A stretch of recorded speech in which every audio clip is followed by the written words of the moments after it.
चुनाव जीतने के बाद पहली बार जो है निवास आगमन हुआ है, कवर्धा आगमन हुआ है, इस प्रकार का प्रतिसाद मिल रहा है आपको? चुनाव जीतने के बाद तो यहीं थे, तो उस दिन कार्यकर्ता सारे साथ में थे और उसके बाद फिर पंजीयन के लिए विधानसभा जाना पड़ा।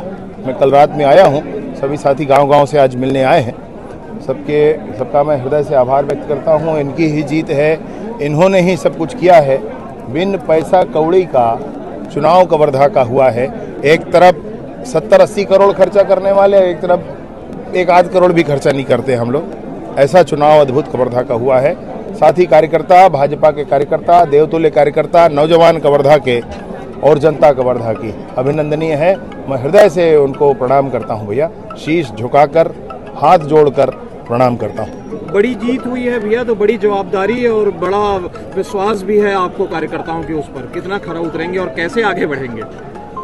अथक परिश्रम करना होगा, यह मैं बिल्कुल समझ रहा हूं। और परिश्रम की आदत पुराने 20-25 सालों से है, वो आज की कोई शुरुआत नहीं है, इसलिए कोई नई बात नहीं होने वाली है। हाँ, ये ज़रूर है कि अब सत्ता है, जिम्मेवारी ज़्यादा है और इसलिए काम भी बहुत अधिक करना पड़ेगा। नामांकन के दौरान बुलडोजर पर दिखाई दिए थे आप, कवर्धा में भी बुलडोजर चलेगा क्या? भैया, उत्तर प्रदेश के मुख्यमंत्री जी ने जो रास्ता दिखाया है, जहाँ कानून नहीं चल पाता है वहाँ बुलडोजर की सरकार चलती है। और कवर्धा में तो कानून व्यवस्था ध्वस्त करके रखी गई थी। FIR नहीं होते थे, पुलिस वाले को झापड़ मारते थे बीच सड़क में, सरेराह चौक पर गोलियां चलती थी, लोग तलवार लेकर सड़कों पर दौड़ते थे, घर में घुसकर शिक्षक परिवार को पीटा जाता था, लेकिन FIR नहीं होता था। ये स्थिति अगर अब होगी तो बुलडोजर जरूर चलेगा। बिलासपुर रोड में स्थित शराब दुकान को हटाने के लिए आपने काफी आंदोलन किया था और उसमें काफी एक्सीडेंट भी होता था। अरे भाई, मेरी अब तक की जानकारी के आधार पर उस शराब दुकान का ना नगर पालिका से NOC है, ना नगर पंचायत से, ग्राम पंचायत से NOC। वह अवैध है तो क्यों चल रहा है? कलेक्टर साहब से मैं बात करूंगा। विधानसभा में पहली प्राथमिकता क्या रहेगी? बड़े काम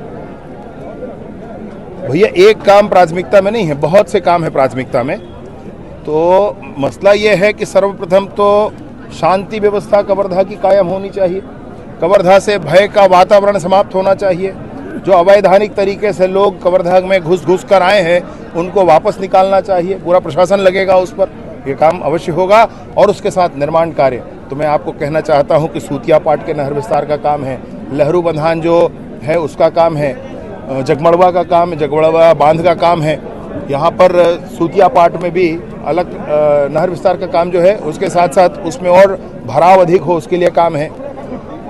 ऐसे बहुत सारे काम हैं जिनको लेकर सिंचाई व्यवस्था के लिए काम की जाएगी। कवर्धा में शुगर फैक्ट्री और होनी चाहिए, ये सब का मन है।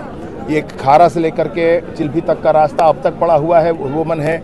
विशेष रूप है, भ्रम फैला करके रखा गया कि हम मेडिकल कॉलेज खुलवा देंगे कवर्धा में, झूठ बोला गया कवर्धा की जनता से, वह काम भी है। ये सारे काम प्राथमिकता के तौर पर किए जाएंगे।